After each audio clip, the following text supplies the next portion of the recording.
host of the Gridiron.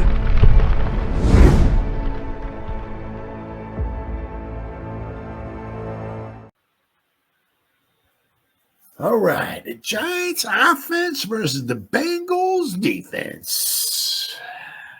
This is going to need to step up. Offense is going to definitely need to step up here. Take the Bulls by the ring. Going to need to score some points because the Giants ain't pitching no shutout this weekend. Not happening. Not that I thought they were going to anyway, but I mean, they're not holding the Bengals to 7 points or 10 points or nothing like that. I mean, Bengals are going to put up some points, and they can do it in a hurry too. So, especially when they have a young, inexperienced secondary against like Higgins and Gesicki and Yosavash and Chase and all that, they can score some points in a hurry.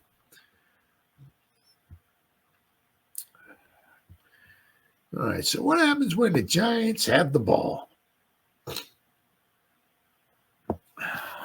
Let's see.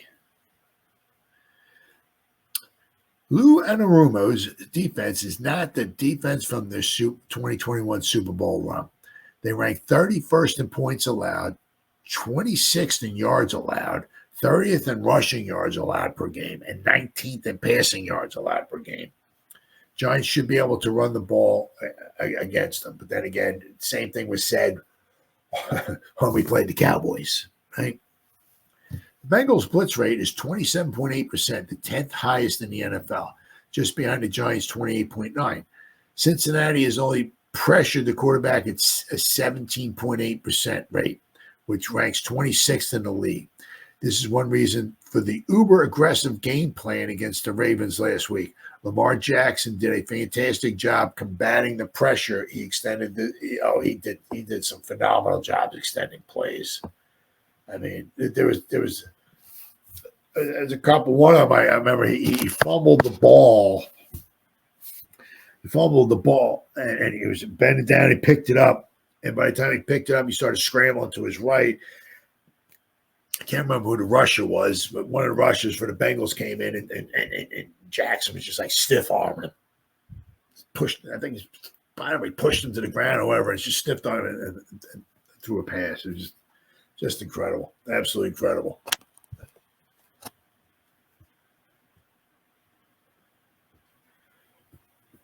So defensive personnel, Cincinnati has issues with its defense, but it has quality football players at each level. Linebacker Logan Wilson was a draft crush of mine. I don't know. Who is this here? Nick Falato. Uh-oh. All right. Let's see. The Ravens were an impressive 10-15 on third down efficiency last weekend. 10 out of 15. Anarumo is trying to fix the problem, but the Bengals defense is playing poorly this season. They're ranked 31st in the league in third down percentage. 31st. They're allowed a conversion rate of 47 point, almost half of the third down conversions are allowed. Wow, that's horrible. They ranked third down tries. They ranked 23rd, and they ranked 23rd last season. So they've gone from 23rd to the 31st. So they've really gotten bad. According to EPA, the Bengals have the second worst rushing defense. Only the Rams are worse. Cincinnati's defense struggles not only with personnel or structure, but also with fundamentals. They rank fourth in most missed tackles with 44. For reference, the Giants only have 24 in the season, and they rank seventh. Defensive personnel. Cincinnati has issues with its defense, but has quality football players at each level. Cincinnati has also played more defense than most teams due to the inability to stop offenses on third down. So they're constantly on the field. Bengals have two highly intelligent safeties, Geno Stone and Von Bell.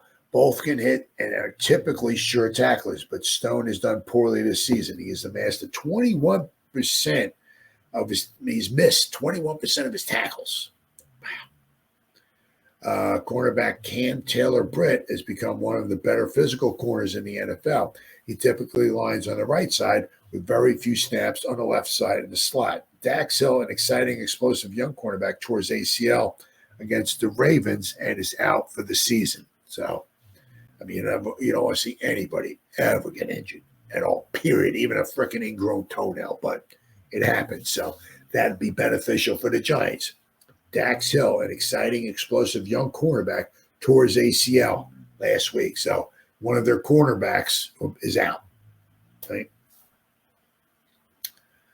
Cincinnati will turn to some of their younger players to pick up the slack. The second-year defensive back DJ Ivey cleared the reserve physically unable to perform list, and it will likely be relied upon if activated. He tore his ACL last December. A lot of injuries. Cincinnati prided itself on its defensive line and zone cohesion and on the back end during the 2021 run. Neither is playing close to that level, yet their defensive ends and Anarumo's forward down front are still effective players. Trey Hendrickson has 22 pressures and 3 sacks through the 5 games. Sam Hubbard, who is more of a run-stopping end, has just 10 pressures and a sack.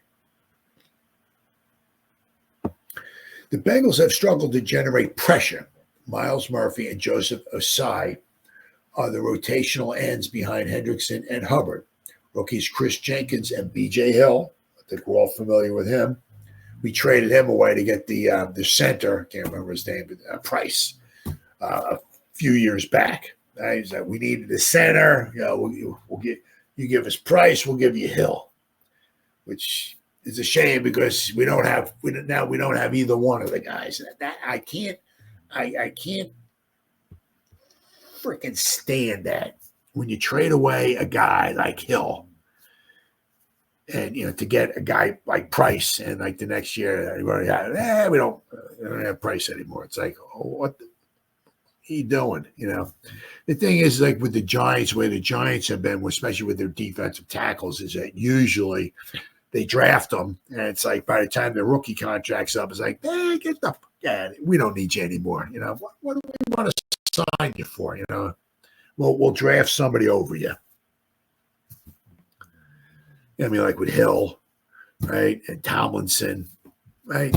Yeah, I get it. The guys want to get paid.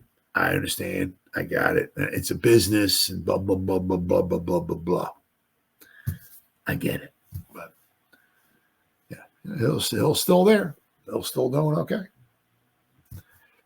I'm sure he's going to want to put on a good performance. Let's see here. Anarumo wants to crowd the line of scrimmage and get after Daniel Jones as he did against Lamar Jackson. Then Jones needs to do what he's done over the last 4 games: calmly find an option. Brian Daboll's play calling around the line of scrimmage against aggressive defenses had paid dividends. Does New York run successful screens? Well, they've had some successful screens, which is rather shocking. It seemed impossible 5 weeks ago, but here we are. The Giants shouldn't change much from last week's game plan after a few featured plays for Malik Neighbors, provided he clears protocol, but that's not happening.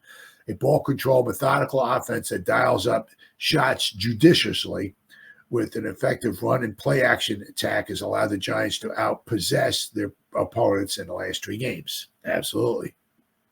Daboll should work the edges and the B-gap when running the football, force a secondary to tackle, scheme. Nick Filato's here talking about scheming Neighbors open. Well, that's not happening.